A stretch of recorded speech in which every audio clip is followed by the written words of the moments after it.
Oke,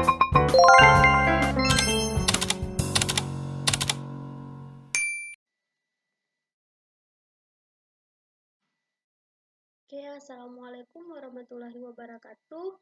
Perkenalkan, nama saya Fitrayana Kaimudin. Saya dari Prodi Komputerisasi Akuntansi dengan NIM 200204010. Di sini saya akan mengerjakan UTS Kewirausahaan.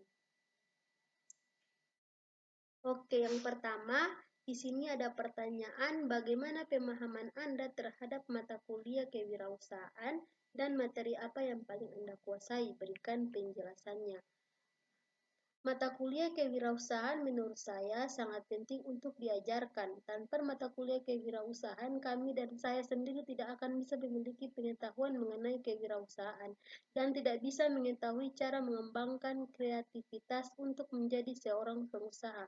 Dan mata kuliah ini juga dapat membuat negara Indonesia dapat maju dan berkembang dengan adanya usaha-usaha yang berkreatif. Itu sebabnya mata kuliah kewirausahaan begitu penting untuk diajarkan.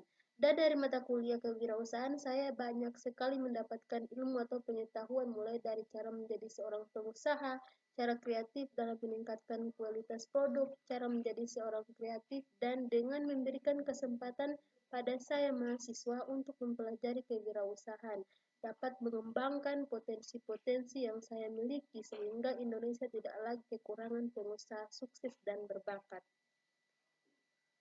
Oke, selanjutnya kita next. Di sini pertanyaan yang kedua yaitu kewirausahaan berisi body of one lead yang utuh dan nyata, yaitu ada teori, konsep, dan metode ilmiah. Berikan pendapat Anda akan pernyataan ini. Benar sekali, saya setuju dengan pernyataan ini. Materi kewirausahaan yang saya pelajari memang utuh dan nyata. Salah satu contoh dari kewirausahaan yang utuh dan nyata adalah usaha cuci motor atau mobil, menjadi reseller produk, jasa pembayaran tagihan secara online, dropshipping produk, menjual bakso atau mie ayam, dan lain-lain. Masih banyak lagi yang sekarang sudah sukses, maju, dan berkembang dengan adanya bukti nyata dari kewirausahaan of knowledge memang benar adanya, maka dari itu kewirausahaan begitu patut untuk dikembangkan dan dipelajari. Oke, selanjutnya saya akan masuk pada pertanyaan yang ketiga, yaitu menurut Anda strategi bisnis apa yang diterapkan oleh Indomaret dan Alfamart sehingga ketika dibangun letak mereka selalu berdekatan? Berikan penjelasannya.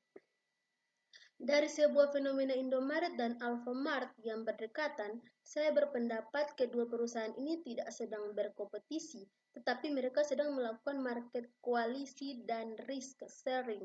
Kenapa saya berpendapat demikian? Sebagai contoh dari pengamatan saya, kedua toko ini tidak pernah mengadakan program diskon untuk suatu produk barang yang sama. Ketika produk A didiskon di Indomaret, maka sangat jarang produk tersebut akan didiskon di Alfamart pada waktu yang bersamaan, dan tidak banyak konsumen yang selalu datang ke dua toko ini untuk hanya sekedar membandingkan harga untuk satu produk. Dalam strategi bisnis, suatu organisasi haruslah memiliki keunikan identitas tersendiri yang tidak dimiliki kompetitornya untuk dapat mempertahankan dan meningkatkan daya saing yang terus-menerus. Oke, selanjutnya saya masuk pada soal yang keempat, yaitu pengusaha idola saya. Di sini pengusaha idola saya yang sudah tertera pada template PPT saya yaitu bernama Dian Wahyu Utami.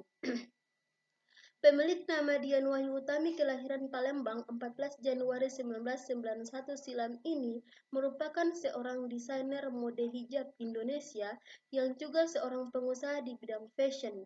Di tangannya citra perempuan hijab yang nampak kuno, tua, kampungan, dan tidak kekinian seolah tentu saja tak terlepas dari usaha dan perjuangannya Dian untuk membesarkan berbagai usaha yang ia geluti hingga berkembang seperti saat ini. Keberhasilan Dian didukung oleh perkembangan fashion muslimah yang semakin pesat.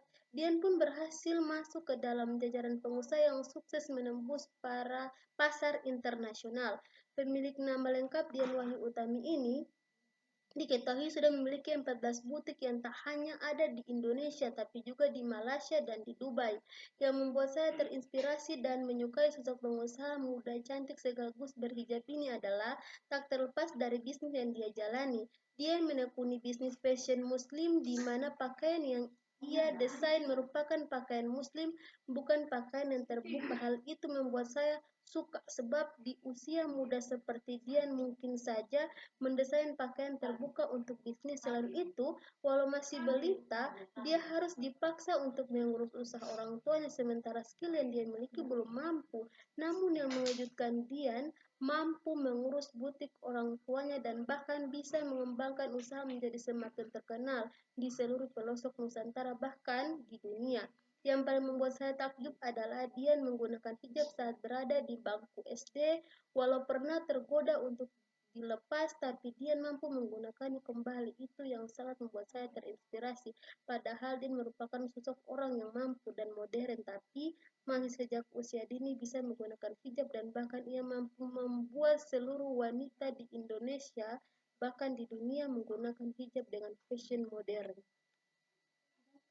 Oke, yang selanjutnya soal yang terakhir di sini adalah apa yang seharusnya dilakukan oleh pembisnis untuk menyikapi hal tersebut. Di atas, di satu sisi mereka membutuhkan dana untuk mengembang usaha, di sisi lain pinjaman yang mereka lakukan menyesarakan mereka.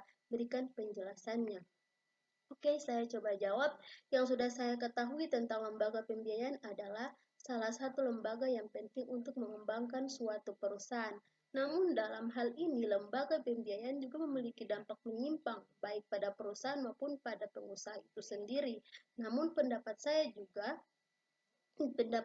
jika saya sebagai seorang pembisnis dalam menyikapi masalah ini, saya tidak setuju jika data pribadi saya disebarluaskan, tapi saya sendiri membutuhkan modal untuk mendirikan usaha saya. Jadi, yang harus saya lakukan dengan mencoba untuk tetap konsisten dan memperhatikan hal-hal yang sudah disepakati dengan pihak dari lembaga pembiayaan. Karena sebelum kita meminjam uang pada lembaga pembiayaan, kita sudah tahu konsekuensi yang akan kita dapatkan akibat dari meminjam uang pada lembaga pembiayaan.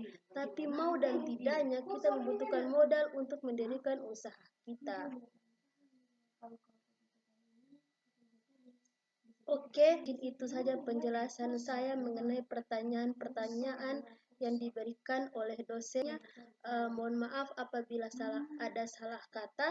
Wabillahi hidayah. Wassalamualaikum warahmatullahi wabarakatuh.